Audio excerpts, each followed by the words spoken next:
and welcome to After Alexander. Episode 30. Seleucus the Young King.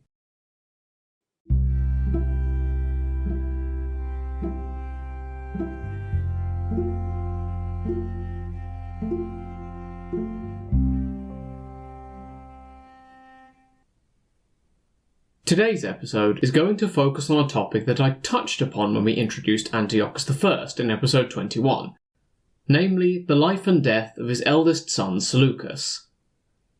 As I also covered in episode 21, this topic is replete with question marks and vagaries practically from the moment of Seleucus's birth. His birth date can only be guessed at, and even the date of the marriage of his parents and the co-kingship of his father is a date range at best. So, you're going to have to indulge a lot of vagueness on the one hand and assumption and date picking on the other. When uncertainty does rear its head, I'm likely as not going to go with the majority view for the sake of a simple timeline for our narrative.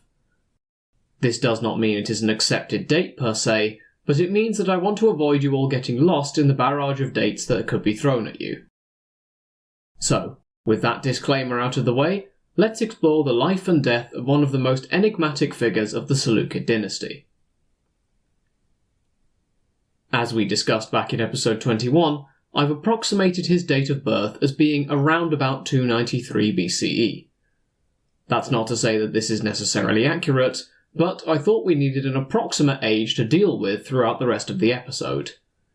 My assumption is based on the notions that, first of all, Antiochus I and Stratonike were married in approximately 294 BCE, and secondly that Seleucus may possibly have been the eldest or the second child, given the naming conventions of the Hellenistic world, as we've discussed before. After his birth, the next time Seleucus appears in our story again is when he, like his father before him, was made co-king in the east. From the sources I've seen, I'm going to go with an approximate date for this as being 275 BCE, which, with the birth year I've approximated above, would make him about 18. Given that his father first entered the political scene in his early 20s, this kind of age range and thus range of dates seems logical from the options that I've seen in my sources. Seleucus may have been made co-king at this point because of the imminent First Syrian War. Given the hazardous nature of warfare, there was every possibility that Antiochus I might not come back, at which point the succession needed to be smooth. The following is extrapolation based on our previous example of Seleucus I and Antiochus I, but the initiation of the co-kingship may have had the added benefit that Antiochus I would have been able to focus entirely on the west, where the war would have been fought. Unfortunately, Seleucus Jr. appears to have been less than competent in his capacity as co-king, although I haven't been able to uncover any more details than this. With that, the next, and also last time he turns up in our story again, is his death. There is a wide range of dates given for the year of his death, ranging from 269 to 265 BCE. Most of the timelines that I've seen state that Seleucus was dead by about 266 BCE, with only one source potentially allowing him an extra lease of life until the following year. For the purposes of our narrative, I'm going to stick with 266 BCE. This year was either chosen, or falls within the range for, the highest number of sources that I came across during my research. Whenever it really happened, Seleucus, son of Antiochus I, died. For the purposes of our simpler narrative, his joint rule came to an end after about 9 years when he was approximately 27 years old. So, why did Seleucus Jr. die?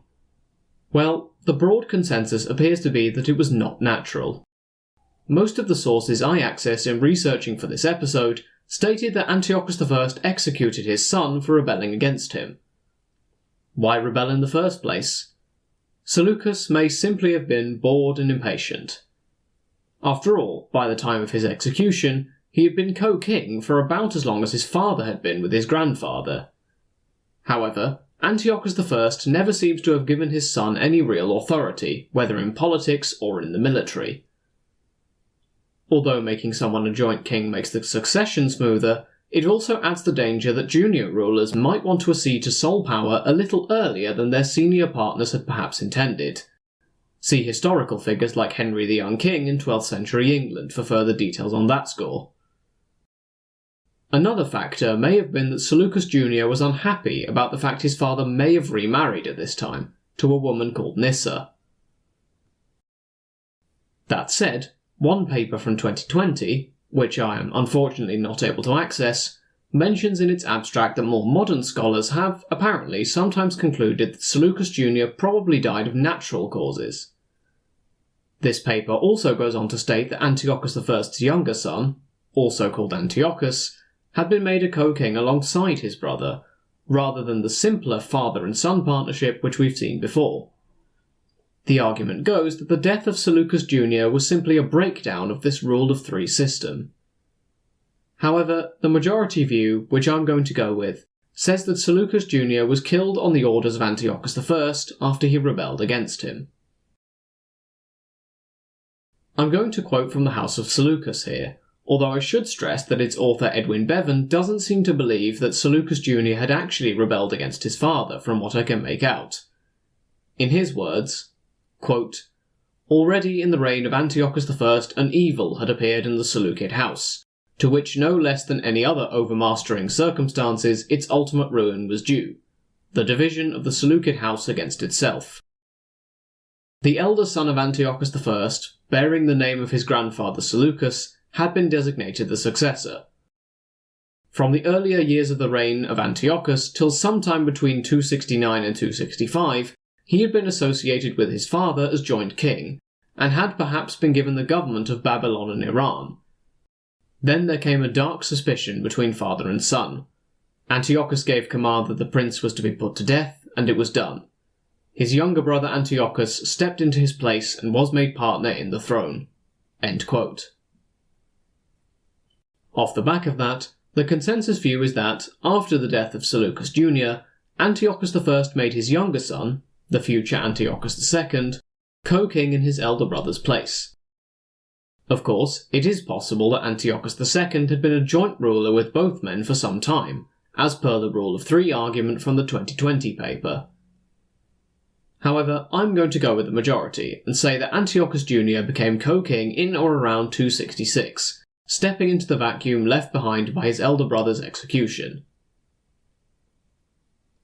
So, to summarise the version of events I'm going with for our narrative, Seleucus Jr. may have been born sometime around 293 BCE in the reign of his grandfather, and was possibly made co-king in the east in 275, when the dangers of leaving the succession in question became apparent just before the First Syrian War.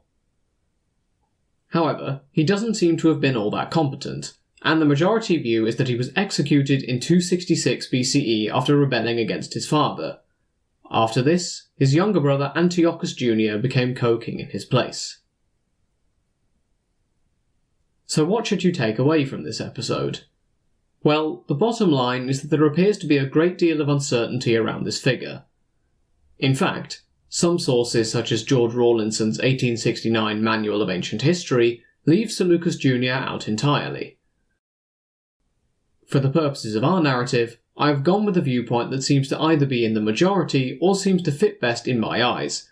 However, bear in mind it is possible that my viewpoint isn't necessarily the correct one. That said, this whole incident does give us the perfect opportunity to formally introduce a figure who will be the next major Seleukid player in our story in a few episodes' time. The younger Antiochus, co-king as of 266 BCE and soon to be known as Antiochus II. However, he will have to wait a little while longer before we reach his accession to sole power.